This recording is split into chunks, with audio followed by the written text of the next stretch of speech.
देखो हर साल ना लाखों बच्चे नीट की तैयारी करते हैं, महंगी महंगी बुक्स ले लेते हैं, कोर्सेज ले लेते हैं, या कोचिंग ज्वाइन कर लेते हैं, टाइम टेबल बना लेते हैं, 10 से ज्यादा स्ट्रेटेजी वीडियोस देख लेते हैं। बट तब भी ना सिर्फ कुछ थाउजेंड्स का सिलेक्शन हो पाता है, और उसमें से भी एम्स तो कुछ हंड्रेड्स को ही मिल पाता है। ऐसा क्यों? Because of not following a proper strategy. देखो ऑफलाइन में फिर भी स्ट्रेटेजी का उतना रोल नहीं होता है, बिकॉज उसमें तुम धीरे धीरे अपने आप स्ट्रेटेजी बना सकते हो, तुम्हारे टीचर्स हर टाइम तुम्हारे साथ अवेलेबल हैं, तो तुम उसको रेक्टिफाई भी कर सकते हो। बट ऑनलाइन में ये ज्यादा मुश्किल होता है, बिकॉज यहाँ पे तुम्हारे टीचर्स हर टाइम तुम्हारे साथ अवेलेबल नहीं है, तुम्हें रेक्टिफाई करने के लिए हर बार बताने वाला कोई नहीं है। तो इसलिए एक स्ट्रेटेजी बनाना तुम्हारे लिए बहुत ज्यादा जरूरी है। देखो तुमने प्रोबेबली अभी तक काफी सारी स्ट्रेटेजी वीडियोस देख ली होंगी, और उसके बाद ही तुम यहाँ पे आए होगे। तो मैं तुम्हें पहले ही बता दूं कि ये तुम्हारी कन्वेंशनल स्ट्रेटेजी वाली वीडियो नहीं लगेगी तुम्हें, बिकॉज देखो मैं बिलीव करता हूँ कि यार तुम्हें सब्जेक्ट वाइज स्ट्रेटेजी काफी लोग आके बता देंगे, प्लानर हर कोई बता देगा, मंथ वाइज किस तरह से पढ़ना है, कब तक क्या कंप्लीट करना है, ये हर कोई बता देगा। बट कुछ ऐसी चीजें होती है ना जिसपे तुम्हारी पूरी नीट की प्रिपरेशन लटकी हुई होती है, जो होती तो बहुत छोटी चीजें हैं, बट वो कई बार मिस आउट हो जाती है, और काफी लोग मिस आउट कर देते हैं, जिस कारण उनकी नीट की गाड़ी डिरेल हो जाती है। हाँ, बाद में मैंने भी तुम्हें सब्जेक्ट वाइज स्ट्रेटेजी बताई है, प्लानर किस तरह से फॉलो करना है वो सब बताया है आगे, बट जो ज्यादा इंपॉर्टेंट चीजें हैं उनको मैं पहले हाईलाइट करूंगा। और यार वीडियो अच्छी लगे तो यार लाइक कर देना, सब्सक्राइब कर देना।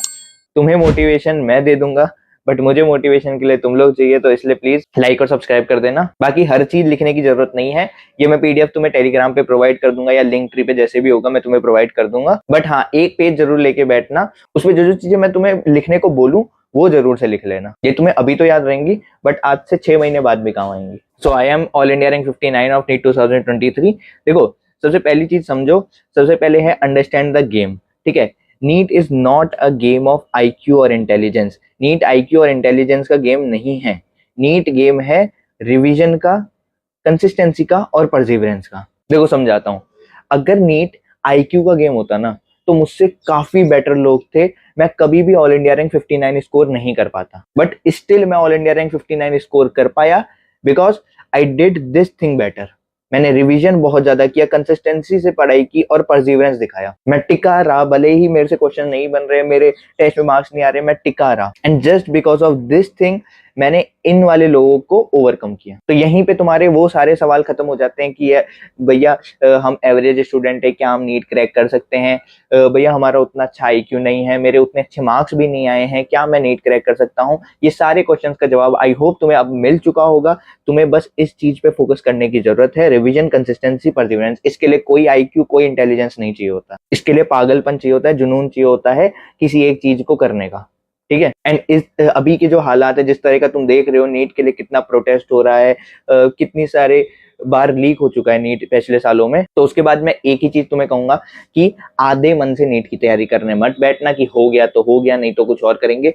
देखो आधे मन से करने बैठोगे, बहुत ज्यादा कंपटीशन है, नहीं निकाल पाओ। अगर करनी है तो पूरे मन से अच्छे से करो, नहीं तो फिर इस नीट को छोड़ दो, कुछ और चीज करो, तुम हो सकता है किसी और चीज में ज्यादा बेटर कर सकते हो। अब आ जाओ वेयर मोस्ट स्टूडेंट्स फेल। देखो मैंने कहा था ना कि जो सबसे ज्यादा इंपॉर्टेंट चीजें हैं मैं उनको पहले हाईलाइट करूंगा, तो सबसे ज्यादा जरूरी यही चीजें हैं कि भाई कहाँ पे तुम लोग फेल कर जाते हो बाद में, उस पे पहले ध्यान देना है। तो सबसे पहली चीज होती है सिस्टम्स। सिस्टम्स में आता हूँ, थोड़ा अच्छे से डिटेल में बात करूंगा इस पे। देन आता है रिसोर्सेस। रिसोर्सेस में टीचर्स, बुक्स। देखो टीचर्स को ना मैं यही कहूंगा कि यार पहली बार में ही अच्छे से सिलेक्ट करो कि भैया अगर तुम्हें इस टीचर से पढ़ना है, पहले एक आधा लेक्चर, 2 लेक्चर उसके पढ़ के देखो, तुम्हें लग रहा है कि यार उससे फ्रीक्वेंसी मैच कर रही है, टॉपिक तुम्हें समझ में आ रहा है। ऐसा नहीं कि पहले से तुमने पढ़ रखा है तो तुम्हें समझ आएगा ही। कोई एक नया टॉपिक है, तुमने उससे पढ़ के देखा, हो सकता है तुम्हें किसी दूसरे टीचर से भी पढ़ के देखना है, किसी तीसरे टीचर से भी तुम्हें पढ़ के देखना है, पढ़ के देख लो। बट देन देखो कि इससे तुम्हारी फ्रीक्वेंसी अच्छे से मैच कर रही है, उस टीचर को तुम्हें सिलेक्ट करना है और फिर उस पर टिके रहना है। बार बार इधर उधर मुंह मत मारना, उससे सिर्फ तुम्हारा टाइम वेस्ट होगा और कंसेप्ट भी अच्छे से तुम्हें समझ में नहीं आएंगे। देन आ जाते हैं बुक्स पे। बुक्स पे भाई कितने लोग काफी ज्यादा टाइम वेस्ट करते हैं। वो देखते हैं कि यार इस बार यार थोड़ा सा नीट का पेपर हार्ड लगा था मुझे, तो मुझे क्या करना चाहिए ना, बहुत सारी मैं अलग अलग तरह की बुक्स भी सॉल्व करूंगा। देखो शुरुआत में तुम्हारे लिए पहले महीने ये सब करना आसान होगा, बट जैसे जैसे सिलेबस बढ़ता जाएगा, तुम्हें रिवीजन का प्रेशर भी आने लगेगा, तुम्हारा बैकलॉग्स क्रिएट होने लगेंगे, तो सब कुछ खराब हो जाएगा। इसलिए बुक्स बहुत ज्यादा मत करो। एनसीईआरटी तो तुम्हें करनी ही है, एनसीईआरटी से रिलेटेड जो कुछ है वो तुम्हें करना है, खासकर बायो में और केमिस्ट्री में। अगर अब इससे रिलेटेड अगर तुम कोई क्वेश्चन बैंक भी सॉल्व कर रहे हो तो वो भी तुम्हारा क्या होगा, एनसीईआरटी से रिलेटेड ही होगा। जो भी तुम मॉड्यूल सॉल्व करो वो पहले तुम्हें देख लेने हैं कि वो एनसीईआरटी से रिलेटेड है कि नहीं, मतलब एनसीईआरटी और रिलेटेड क्यू बैंक्स, ठीक है। दूसरी चीज आ जाती है पीवाईक्यूज। देखो दो ही चीज हैं जिन पे तुम ट्रस्ट कर सकते हो, एक जो नीट ने सिलेबस दे रखा है, एनटीए ने सिलेबस दे रखा है, वो है एनसीईआरटी, तो एनसीईआरटी तुम्हें अच्छे से करनी है। दूसरी चीज हो जाती है जो पहले पूछा जा चुका है, यानी कि पीवाईक्यूज, ठीक है। पीवाईक्यूज एटलीस्ट 25 साल के तुम कर लो, उससे ज्यादा के भी कर सकते हो तो अच्छा ही है, कर सकते हो तो कर लो, ठीक है। काफी लोग पूछते हैं कि कौन सी बुक यूज करनी चाहिए, तो उसके लिए मैं तुम्हें रिकमेंड करूंगा ओसवाल बुक्स की। तुम जो ये 39 ईयर की बुक है वो ले सकते हो। मैंने अपने टाइम पे भी काफी ओसवाल बुक्स परचेस की थी और ये मेरे को काफी अच्छी लगी। तो इसमें पहले तुम्हें 2017 से लेकर के 2026 के जो पेपर्स आए हैं उनका ट्रेंड एनालिसिस दिया हुआ है। देन फिर तुम्हें 26 और 25 का पेपर दिया हुआ है। उसके बाद जो तुम्हारे टॉपिक वाइज क्वेश्चंस हैं हर चैप्टर के वो दिए हुए हैं। ये हो गया तुम्हारा ट्रेंड एनालिसिस। देन ये जो तुम्हारे 2026 और 25 के पेपर्स हैं। फिर जैसे ही तुम कोई भी चैप्टर पे आओगे तो उसके जितने भी टॉपिक्स हैं वो बांटे हुए हैं। जैसे टॉपिक 1 में तुम्हारा ये आ रहा है, इससे रिलेटेड थोड़ी बहुत थ्योरी दी हुई है, तुम्हें पढ़ना हो तो पढ़ सकते हो, नहीं तो फिर यहाँ पे आके जो टॉपिक 1 है उसके जो भी पीवाईक्यूज आए हुए हैं वो तुम्हें मिल जाएंगे और उसके नीचे उसके आंसर की और एक्सप्लेनेशन मिल जाएंगे। और हर चैप्टर से पहले उसका एक फ्लो चार्ट मिल जाएगा जो तुम्हें रिविजन में मदद कर सकता है। और अच्छे से इसको किस तरह से प्रैक्टिकली यूज करना है उसको मैं तुम्हें थोड़ा बाद में बताऊंगा, जब मैं सब्जेक्ट वाइज स्ट्रेटेजी तुम्हें बता रहा हूँ। बाकी लिंक तुम्हें मैं डिस्क्रिप्शन में दे दूंगा, तुम्हें चेकआउट करना हो तो कर लेना, ठीक है। उसके बाद अब आ जाते हैं सिस्टम्स पे।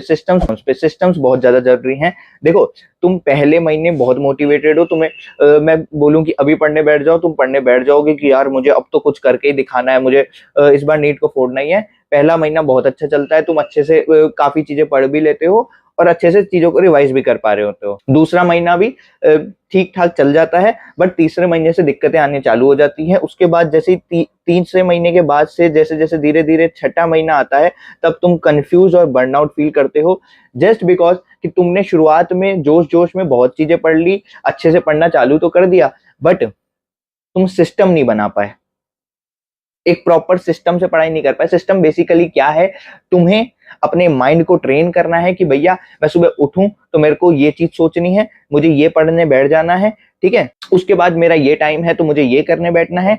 फिर मुझे अब मान लो मेरा खाने का टाइम हो गया है तो मुझे खाना खाना है। फिर मेरे लेक्चर्स का टाइम हो गया, मुझे लेक्चर्स देखने हैं। इस तरह से अपने दिमाग को तुम्हें ट्रेन करना है। और ये पहला महीना तुम्हारा बहुत मोटिवेशन वाला जोश वाला होगा, तुम्हारे लिए अभी अपने दिमाग को ट्रेन करना आसान होगा। अगर एक महीने में तुमने अच्छे अच्छे सिस्टम्स, अच्छी अच्छी हैबिट्स बना ली अपने लिए तो तुम्हारे लिए बाद में आसान हो जाएगा। देखो बर्नआउट सबको फील होता है, तीसरे महीने के बाद से जो छठा महीने तक का टाइम होता है सबको बर्नआउट फील होता है, सब कंफ्यूज होते हैं क्योंकि धीरे धीरे सिलेबस तुम्हारा पाइल अप होता जाता है और तुम्हें लगता है कि पिछला वाला मैं भूलता जा रहा हूँ। तो ये चीज सबके साथ होती है, मेरे साथ भी हुई थी, बट बिकॉज मैंने अपने पहले महीने में बहुत अच्छे से सिस्टम्स अपने लिए बना लिए थे, मुझे पता था कि भैया मैं सुबह उठ रहा हूँ तो मुझे सबसे पहले जो भी रिवाइज है वही करनी है चीजें कल की, उसके बाद मुझे मॉड्यूल्स डीपीपी सॉल्व करने हैं, उसके बाद ही मैं नाश्ता वगैरह करूंगा, उसके बाद नहा धो के फिर मैं ना बाकी पढ़ाई पे बैठूंगा। ये सिस्टम्स मैंने अच्छे से बना लिए थे, तो भले ही मैं तीसरे महीने पे बर्नआउट फील कर रहा हूँ तब भी मैं एटलीस्ट दिन का 10 घंटा निकाल ले रहा था। तो ये सबसे अच्छा टाइम है तुम्हारे लिए सिस्टम्स बनाने का, ये तुम्हें बहुत कम लोग बताने वाले हैं। इस चीज को अच्छे से लिख लो। देखो अभी तक तुम्हें क्या लिखना है, सबसे पहली चीज ये लिखना है, NEET is a game of IQ intelligence नहीं, रिविजन कंसिस्टेंसी परसिवरेंस यस, ये लिखना है अपने उस पेज पे। दूसरी चीज तुम्हें लिखनी है ये 3 चीजें कि कहाँ पे तुम सबसे ज्यादा फेल करोगे। पहली चीज सिस्टम्स पे, दूसरा रिसोर्सेस पे, तीसरा रिवीजन पे। रिसोर्सेस में पीवाईक्यू एनसीईआरटी अच्छे से लिखना है, इन पे स्टिक करना है अच्छे से। तीसरा तुम्हारा अब आ जाएंगे हम रिवीजन पे। देखो अब तुम्हें बताऊं कि सिस्टम्स किस तरह से बनाने हैं, तो बहुत ज्यादा डिफिकल्ट नहीं है। तुम जैसे पढ़ने बैठ रहे हो पहले दूसरे दिन तुम आराम से पढ़ो कि जैसे तुम्हें जो मन कर रहा है कि लग रहा है कि यार ये अभी पढ़ लेना चाहिए, ये अभी पढ़ लेना चाहिए, तुम पढ़ने बैठ जाओ, ठीक है। अब 2 दिन के बाद देखो कि यार तुम जनरली सुबह तुम्हें क्या प्रेफर करते हो तुम पढ़ना, तुम दिन में क्या प्रेफर करते हो पढ़ना, शाम में तुम्हें क्या लगता है कि ये चीज अभी मेरे लिए ठीक है। अब इस तरह से ना एक पेज पे लिख लेना कि यार मैं सुबह ये पढ़ लेता हूँ, दिन में ये पढ़ लेता हूँ, रात में ये पढ़ लेता हूँ, खाना इस टाइम खा लेता हूँ, रात का खाना इस टाइम खा लेता हूँ। अब ये जो चीज है ना इसको फॉलो करने पे ध्यान दो हर दिन। अब तुमने पहले दिन निकाल लिए थे मान लो 10 घंटे, तो अगले दिन कोशिश करो कि यार किस तरह से इसको अच्छा करके मैं 11 घंटे 12 घंटे के आसपास कर पाऊं। इस तरह से 4-5 दिन रेक्टिफाई करके तुम्हारे पास एक प्लानर आ जाएगा अपना कि भैया कि मैं सुबह ये चीज करना प्रेफर करता हूँ, दिन में ये करता हूँ, रात में ये करता हूँ, ठीक है। अब इसको 1 महीने तक अच्छे से फॉलो करो, देन ये तुम्हारा बन जाएगा सिस्टम या हैबिट कि भैया मैं इस टाइम पे ये चीजें कर रहा हूँ, सिंपल। फिर इसके अकॉर्डिंग चेंज करो कि भैया तुम्हें लग रहा है कि यार मेरी ना इनऑर्गेनिक केमिस्ट्री अच्छे से नहीं हो रही है, मुझे रिवीजन नहीं हो पा रहा है सही से इनऑर्गेनिक केमिस्ट्री का, सुबह सुबह डाल दो उसको। तुम्हारा थोड़ा सा प्लानर बस चेंज हुआ, बाकी सब चीजें तुम्हारी सेम रहेंगी। उसके बाद तीसरी चीज आ जाओ रिवीजन पे। रिवीजन के साथ ही मैं टेस्ट को भी इंक्लूड करता हूँ, ठीक है। काफी लोग क्या करते हैं भैया पढ़ने पे ध्यान दे देंगे, रिवीजन पे ध्यान नहीं देंगे, रिवीजन हमेशा रह जाता है उनका, वो लोग आगे बढ़ते जाएंगे। देखो पहली बार ना लेक्चर देखना सबको अच्छा लगता है, नई नई चीजें पढ़ना सबको अच्छा लगता है, बिकॉज उसको हमें याद नहीं करना होता। लेकिन दूसरी बार आके देखना, तीसरी बार आके देखना, चौथी बार आके देखना सबको खराब लगता है कि यार हम अपना टाइम किसी और जगह देते हैं ना, कुछ नई चीज पढ़ने में देते हैं। बट ये समझो कि NEET is a game of revision. मैंने तुम्हें पहले भी बताया, तुम एक चीज को जितनी बार रिवाइज करोगे उतना ज्यादा तुम उसको रिटेन कर पाओगे। नीट का सिलेबस बहुत ज्यादा बड़ा नहीं है, इसलिए इसमें और ज्यादा मैटर करता है कि जो तुम्हारा थोड़ा सा सिलेबस है उसको कौन ज्यादा से ज्यादा रिटेन कर पाता है, और वो होगा तुम्हारा रिवीजन से और टेस्ट से। टेस्ट दोगे तो तुम्हारा एक्टिव रिकॉल होगा जनरली, रिवीजन से बाकी तुम्हारा पैसिव रिकॉल होता है, उससे एक्टिव भी हो सकता है वैसे, ठीक है। बाकी रिवीजन पे अगर तुम्हें डिटेल वीडियो चाहिए तुम कमेंट में बता देना, अलग से एक अच्छी सी वीडियो बना दूंगा उस पे। अभी उसको समझाने जाऊंगा डीप में तो बहुत ज्यादा टाइम लग जाएगा, ठीक है। बाकी थोड़ा बहुत मैंने आगे भी तुम्हारे लिए कवर किया है, ठीक है। And same for test, test के लिए भी जानना हो तो बता देना कमेंट्स में। उसके बाद आ जाते हैं टाइमलाइन कि भैया ये तुम्हें अब दिमाग में लिख लेना है। हाँ, अब तुमने अभी तक ये लिखा था NEET is a game of IQ intelligence नहीं, ये सब तुमने लिख लिया था। कहाँ पे ये 3 चीजें तुमने लिख ली थी, सिस्टम, रिसोर्सेज, रिवीजन। अब आके बस ये टाइमलाइन लिख लो, ठीक है। सिर्फ तुम्हें क्या लिखना है कि अभी तुम्हारा सिलेबस तुम्हें कब तक कंप्लीट करना है, जनवरी एंड तक। जनवरी एंड प्लस माइनस में 15 डेज कहता हूँ, बिकॉज जो ड्रॉपर होते हैं जनरली ड्रॉपर बैचेस में मार्च तक सिलेबस कंप्लीट किया जाता है, तो तुम मिड फेब तक करने की किसी भी तरह कोशिश करो। क्या करना है कि है ना, जो छोटे छोटे चैप्टर्स होते हैं ना उनको वन शॉट से जाके देख लेना, या है ना रिकॉर्डेड अगर तुम्हें क्लासेस मिल जाती हैं पहले से तो तुम उनको पहले ही देख लेना। किसी भी तरह से अगर तुम ड्रॉपर हो तो मिड फेब तक किसी भी तरह से अपना सिलेबस कंप्लीट करो, और अगर तुम है ना फ्रेशर हो तो तुम मिड जनवरी तक भी कर सकते हो, इसलिए प्लस माइनस 15 डेज, ठीक है। दूसरी चीज तुम लिख लो कि नेक्स्ट 15 डेज में सारे जो भी अपने बैकलॉग्स होंगे वो कवर करूंगा, या अभी मत लिखो, अभी सिर्फ इतना लिख लो कि तुम्हारा सिलेबस कब तक कंप्लीट होना चाहिए। ये सब तुम इस PDF में आके फिर बाद में कभी भी देख सकते हो। नेक्स्ट 15 डेज में तुम्हें क्या करना होगा, तुम्हारा मेन फोकस होगा कि कोई भी तुम्हारे बैकलॉग्स रह गए हो, कोई भी तुम्हारी कुछ भी चीज बाकी हो कि यार मैंने इसका लेक्चर नहीं देखा था, ये चीज मुझे अभी तक अच्छे समझ नहीं आती, वो सब तुम्हें यहाँ पे कंप्लीट करना है। Third phase will be the extreme intensive phase, जिसमें तुम्हारा मेनली होगा रिवीजन और टेस्ट। हर दिन तुम्हें एक मॉक टेस्ट देना होगा। शुरुआत में पहले पार्ट टेस्ट दे सकते हो, उसके बाद से फिर तुम्हें फुल मॉक टेस्ट देने होंगे, और उसके अलावा हर दिन तुम्हें चैप्टर्स रिवाइज करने होंगे, ठीक है। ये तुम्हारे होंगे 3 फेजेस, ठीक है। उसके बाद अब आ जाते हैं सब्जेक्ट वाइज स्ट्रेटेजी पे। तो सब्जेक्ट वाइज स्ट्रेटेजी पे आने से पहले एक बारी मैं तुम्हें प्लानर या अप्रोच समझा देता हूँ, जिससे तुम्हें बेसिक क्लियर हो जाएगा। फिर हम सब्जेक्ट वाइज आ जाएंगे कि किस चीज में तुम्हें किस सब्जेक्ट में तुम्हें किस चीज पे ज्यादा ध्यान देना है, ठीक है। तो सबसे पहले तुम्हारी अप्रोच क्या होनी चाहिए या प्लानर क्या होना चाहिए, तो तुम्हें कोई भी चैप्टर सबसे पहले उसका जो भी लेक्चर है वो देखना है, ठीक है। लेक्चर देख के फिर उसके है ना तुम्हें नोट्स बनाने हैं, ठीक है। नोट ट्राई करना कि लेक्चर के साथ ही तुम बना लो, उसके बाद जो भी कुछ रह जाता है तो तुम बाद में लेक्चर खत्म होने के बाद उसके नोट्स बना सकते हो। रिकॉर्डेड है तो साथ के साथ ही बनाते जाओ, कोई दिक्कत नहीं है, ठीक है। उसके बाद तुम्हें क्या करना है, तुम्हें उसके नोट्स बनाने के बाद उनको बैठ के रिवाइज करना है अच्छे से, ठीक है। टाइम लग सकता है, हो सकता है तुम्हें इसमें 1 से 2 घंटे लग जाए, बट कोई दिक्कत नहीं है। अच्छे से रिवाइज करो, जो भी तुम्हें टॉपिक पढ़ाया गया वो तुम्हें कंसेप्चुअली बिल्कुल क्लियर होना चाहिए। हो सकता है थ्योरेटिकल जो चीजें हैं, कुछ रटने वाली चीजें, वो तुम्हें अभी अच्छे से याद नहीं हुई हो, कोई बात नहीं, कंसेप्ट क्लियर होना, ठीक है। उसके बाद तुम्हें उसी टाइम पे उसी टॉपिक की NCERT पढ़ लेनी है। अगर तुम्हारा वो सब्जेक्ट बायो है या इनऑर्गेनिक केमिस्ट्री है या ऑर्गेनिक केमिस्ट्री है, ठीक है, सॉरी OC, ठीक है। इन तीनों सब्जेक्ट्स में उसी टाइम पे तुम्हें NCERT पढ़ लेनी है, ठीक है। देन फिर तुम जो भी कोचिंग से पढ़ रहे हो उसके DPP लगा लो, ठीक है। देन उसके बाद मॉड्यूल्स अगर एनसीईआरटी बेस्ड हैं तो, नहीं तो कोई भी एनसीईआरटी क्यू बैंक लगा सकते हो। देन इसके बाद इंपॉर्टेंट है टॉपिक वाइज पीवाईक्यू, उसी टाइम पे लगा लो, उसी टाइम पे तुम्हें जो भी वो टॉपिक है उससे रिलेटेड पीवाईक्यू लगा सकते हो। अब जैसा मैंने तुम्हें वहां पे दिखाए थे, जैसे टॉपिक 1 था तो फिर टॉपिक 1 के तुमने पीवाईक्यूज लगा लिए उसी टाइम पे, फिर टॉपिक 2 हुआ तो उसका जैसे ही हुआ तुम्हारा, तो टॉपिक 2 के तुमने पीवाईक्यूज लगा लिया, आंसर्स वगैरह देख के तुमने समझ लिया क्या क्या तुम्हारी गलती हुई, सब तुमने समझ लिया, ठीक है। अब ये चीज तुम्हें रिपीट करनी है जब तक तुम्हारा चैप्टर कंप्लीट नहीं हो जाता, मतलब सारे जो भी लेक्चर्स हैं उनको इस तरह से ही लगा लेना है। देन फिर क्या आएगा तुम्हारा रिवीजन और टेस्ट, ठीक है। साथ में एक और चीज ऐड कर लो, पीवाईक्यूज एक बार फिर से सॉल्व करने हैं, ठीक है। तो तुम्हें क्या करना है, रिवाइज करना है और टेस्ट लगाना है। जब भी तुम्हारा टेस्ट हो उस टॉपिक का, तो उसको है ना रिवाइज करके टेस्ट देना उसका। तो ये तुम्हारी बेसिक अप्रोच होगी किसी भी एक चैप्टर को लेकर के, ठीक है। अब यहाँ पे रिवीजन की बात हुई है तो मैं तुम्हें थोड़ा सा एक्सप्लेन करना चाहूंगा। तो रिवीजन तुम्हें पहले क्या करना है, तुम्हारा तुमने दो जगह पे यहाँ पे रिवीजन देखा, एक तो तुमने यहाँ पे देखा एनसीईआरटी के पास में, ठीक है, और दूसरा तुमने चैप्टर कंप्लीट हो जाने पे देखा। तो रिवीजन तुम्हें पहले तो जब तुम्हारा चैप्टर चल रहा है, ठीक है, तब करना है, जब तुम्हारा चैप्टर कंप्लीट हो गया है तब भी करना है। तो यहाँ पे तुम क्या होगा, तुम जो नोट्स होंगे लेक्चर के बाद वाले उनको रिवाइज कर रहे होगे, सारे जो भी तुम्हारे कंसेप्ट्स हैं उनको तुम यहाँ पे क्लियर कर रहे होगे, ठीक है। जो चैप्टर तुम्हारा कंप्लीट हो गया है, इसके बाद तुम्हें क्या करना है, 147 रूल लगाना है और तुम्हें अब जो कंसेप्ट्स हैं उनको अच्छे से अपने दिमाग में बिठाना है और जो थ्योरेटिकल वाली जो चीजें हैं उनको भी याद करने पे ध्यान देना है। 147 रूल पे तुम जानना चाहते हो कि किस तरह से 147 रूल होता है, पिछली वीडियो मेरी उसी चीज पे थी, तुम जाके देख सकते हो, यहाँ पे कवर करूंगा, बहुत बड़ा हो जाएगा, ठीक है। तो आई होप अब तुम्हें क्लियर होगा कि रिवीजन तुम्हें एक चैप्टर ऑनगोइंग में भी करना है, चैप्टर कंप्लीट हो जाने पे भी करना है। यहाँ पे तुम नोट्स से अच्छे से कर रहे होगे, उसके बाद यहाँ पे 147 रूल लगा के करोगे, ठीक है। चाहिए हो तो मैं वीडियो का लिंक तुम्हें डिस्क्रिप्शन में दे दूंगा, ठीक है।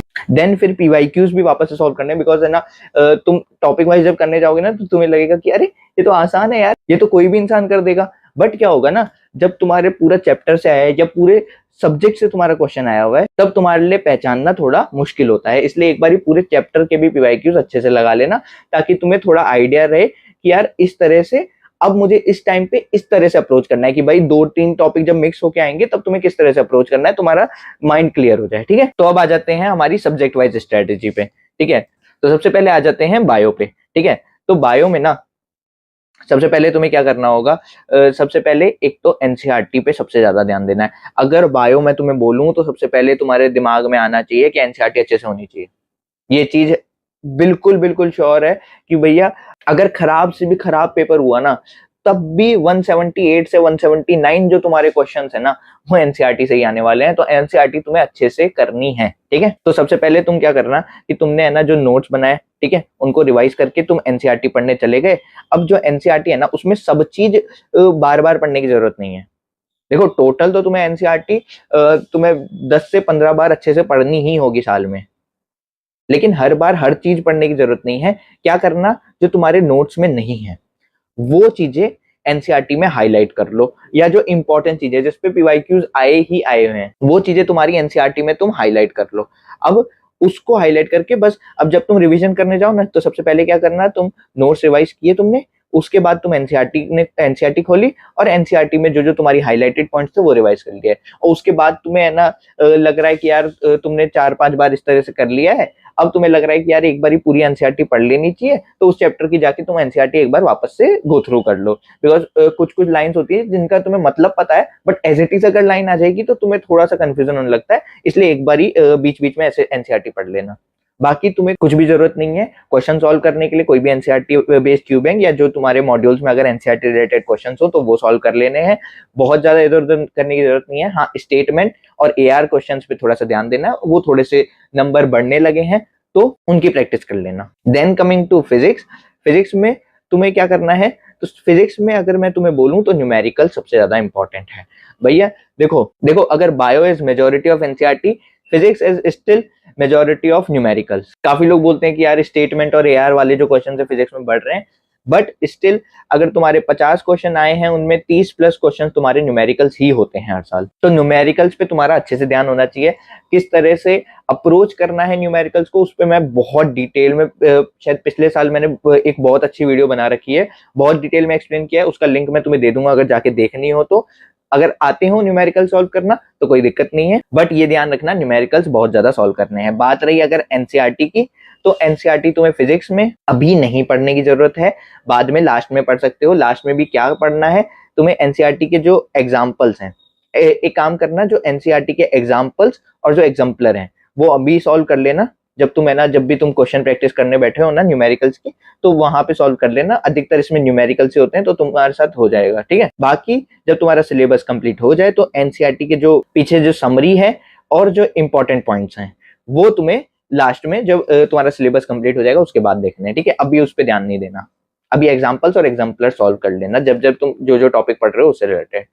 फिर आ जाते हैं केमिस्ट्री पे। केमिस्ट्री बिल्कुल सिंपल है। देखो आईओसी अगर है इनऑर्गेनिक केमिस्ट्री तो बिल्कुल बायो की तरह है, अगर वो फिजिकल केमिस्ट्री है तो बिल्कुल फिजिक्स की तरह है। जो जो मैंने तुम्हें अभी बताया वो सेम इन चीजों पे अप्लाई कर देना। बात करें ऑर्गेनिक केमिस्ट्री की, तो ऑर्गेनिक केमिस्ट्री थोड़ा सा मिक्सचर है, इसमें एनसीईआरटी इंपॉर्टेंट है। टॉपिक वाइज तुम एनसीईआरटी पढ़ लेना, जैसे तुम्हारा जो टॉपिक कंप्लीट हुआ उससे रिलेटेड जो भी एनसीईआरटी है वो तुमने पढ़ ली। उसके बाद इसमें बहुत ज्यादा पॉइंट्स नहीं होंगे जो एनसीईआरटी से बाहर, जो तुम्हारे नोट्स में नहीं होंगे। अधिकतर टीचर्स कवर करके ही चलते हैं एनसीईआरटी को। तो बस क्या करो, जो तुम्हें इंपॉर्टेंट पॉइंट्स लगे वो एनसीईआरटी में हाईलाइट कर भी लो और साथ में ही अपने नोट्स में ऐड कर लो कहीं ना कहीं, ठीक है। तो अब तुम्हें क्या होगा, जब तुम रिवाइज करने आओगे तो बहुत ज्यादा चीजें तुम्हें रिवाइज नहीं करनी होगी, सिर्फ जो तुम्हारे नोट्स हैं वही रिवाइज कर लो। बीच में कभी कभार जो एनसीईआरटी है वो खोल के देख लेना। बाकी पूरी केमिस्ट्री में एग्जाम्पल्स जो चैप्टर के बीच बीच में है उनको अच्छे से सॉल्व कर लेना।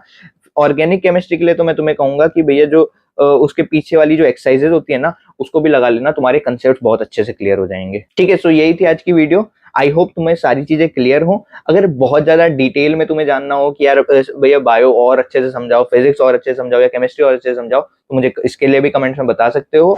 बाकी और कोई डाउट्स हो तो तुम कमेंट्स में पूछ सकते हो। ओसवाल बुक्स की जो पीवाईक्यू बुक है वो परचेज करनी हो तो लिंक डिस्क्रिप्शन में मिल जाएगा या पिन कमेंट में मिल जाएगा।